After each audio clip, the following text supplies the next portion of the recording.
Thank you, Paul. Thank you, folks. My next guest is a talented actor. He's been here many times. He's a musician as well as an actor and a fine comedian. He's also an artist. And it's certainly a pleasure to welcome back to this program. It's Martin Mull. Hi, Martin. Good to see you. Nice to see you. How are you, buddy?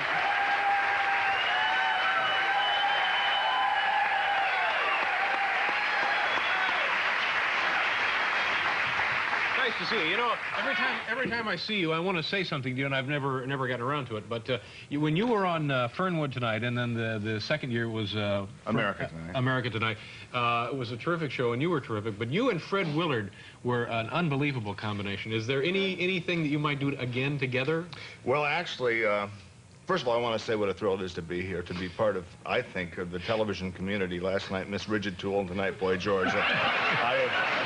I have not felt more of a kinship with my fellow performer in weeks. You know, I mentioned you to Miss Rigid Tool last night. You did? Yeah. Very nice young woman, and I said, by the way, tomorrow night, Martin Mull is going to be on the show. Really? Yeah. Yes, and I realized. She said, I don't know who it is. Yeah, that's right. Maybe if you'd used the term Mr. Rigid Tool, it might have...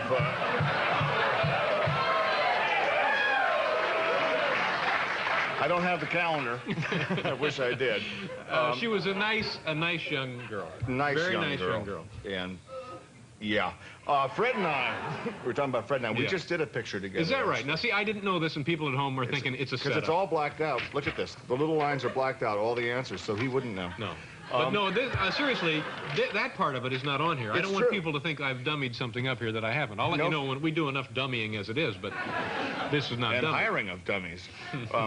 Fred and I did a film for the Disney Cable. I don't know how many people get that Mouse fans or whatever. But it's a film. I played Annette Funicello's husband, which was something a lot of people in my age group, early 40s, probably about 25 years ago, that was a fantasy. Fred and I are best friends in that film. So Fred and I do see each other and work together. Very good combination. Absolutely, yeah. And I would think that somewhere along the line somebody would capitalize on that, and you guys would, like the old road pictures with Bob Hope. Well, my accountant feels the same way, that somewhere along the line someone will capitalize on that. And But now, what was it like with Annette Funicello? Was that fun? Yeah, it sure paid well. It was... But Martin, was it, the question, of course, was it fun? Well, acting is always fun, you know that. Getting up early in the morning, going in there and having somebody do your hair and then put a lot of makeup on and say, we'll be with you in a couple of hours. You can relax now. You know, that kind of thing is really loads of laughs. I think it'll be a cute film. How did you get along with Annette? Very well. Yeah. Very well, yeah. She seems like a very nice person. I've never met her. She does the Skippy, is it Skippy? Some kind of peanut butter Peanut butter ads, and so a lot of the acting you would learn there. And, no, you know what I mean. I mean that sincerely. Being in front of a camera, you would become accustomed to it, and she seemed very accustomed. That plus all the years as the Mouseketeer. You know, I think she's a beloved figure in this country. I think so. Because people our age certainly grew up watching her, and then she's continuing on doing these things. I think people probably really, really like this woman. I think so, too. I think she's got what America wants to see. And these people off the street, is it free? Free to get in here? This is, I won't say that now, but you get a fine audience. No, I think it'll be a fine film. Those of you who watch the Disney Channel, I'm sure that's most of you, because let's face it, there's a crossover here, the Letterman show, the Disney Channel, let's face it. You do the demographics, you know you're going to get the same kind of thing, you know, and I think those of you who, if you like this show, you're going to love this one. Okay? We have to do a commercial here, Martin. But I'll do it. No, we have plenty of time. No, it's pre-taped? No, yeah, it's pre-taped. You don't need Oh, you've gone up since I was here. I remember the last time you had to hold up the stuff. No, you just relax. Put your feet up if you like. We'll be back here to continue this scintillating...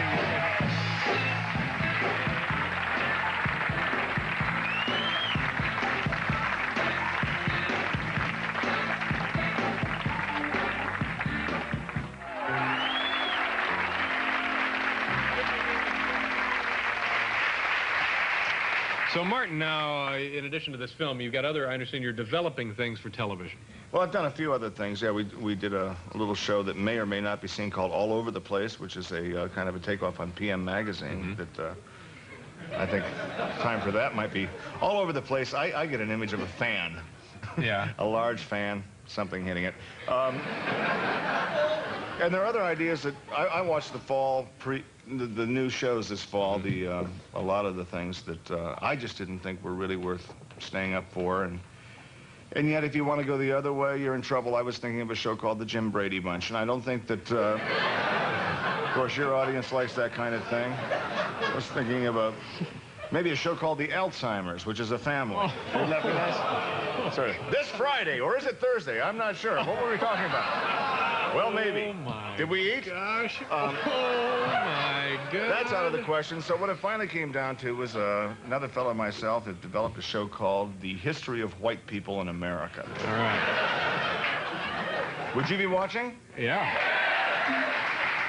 What kinds of things would this include? Well, Dave, very basically, the premise is this, that thanks to Roots and a number of other shows of that ilk that have dealt with ethnic areas on television, we've all, as Americans, gotten a pretty good, at least cursory education as to what's happened to the black man in this country, to the Chinese, to the Korean, to the Jew, so forth and so on. But our premise is, what, if anything, has the white Anglo-Saxon Protestant done in this country since World War I? And it would be taking a pretty good, hard look at that. We'd find out how mayonnaise is made. We'd play shuffleboard. We'd maybe do some RV weekends, things like that. But really taking a good look at the white man, and I'd like to. I'd like to explore. He's a fascinating man. And I sense that you're just beginning to scratch the surface here. Just scratching the surface, yeah. Does this look like it's going to come to fruition, this project? I think so. Looks like one of the major cable companies has picked it up, and I hope they're listening right now, because we could end our negotiations. Now, in addition to that, you're getting ready to go on vacation?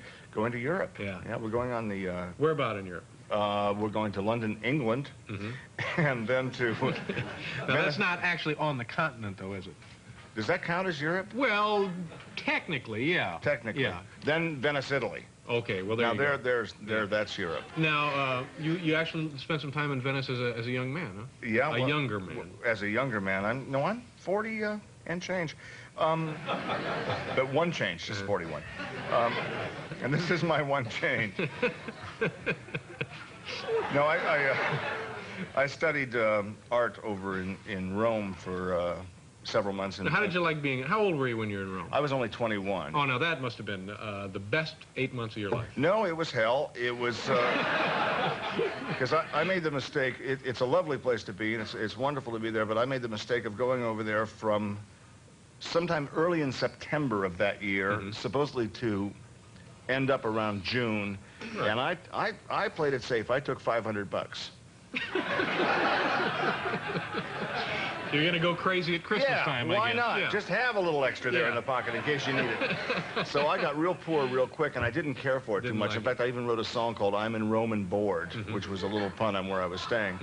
But this time I'm really looking forward to it. My wife and I are going to Venice, and as long as the Americans don't show up, that'll be fine. Well, I think you find that it's probably crawling with Americans. Boy, the last time I ran into one, it was I was in the airport in Nice, France. And I'm sitting there, I'm having a bottle of beer. There's a guy across from me, and he says, "You from here?" Like the airport? And I had a little beard and a kind of a cap on, and I said, "No, I'm an American." He goes, "Well, he says, I'll tell you," he said, "you can't tell the difference between us and them anymore." "What are you drinking?" And I said, "It's a beer." And he goes, "Don't look like a beer. Where's the can?" And I said, "It's in a bottle. It's a Heineken." I think I can say that and get a free case. And he said, "Well, I hope it's a lot stronger than the wine." He said, "Because their wine ain't strong enough." Oh, really?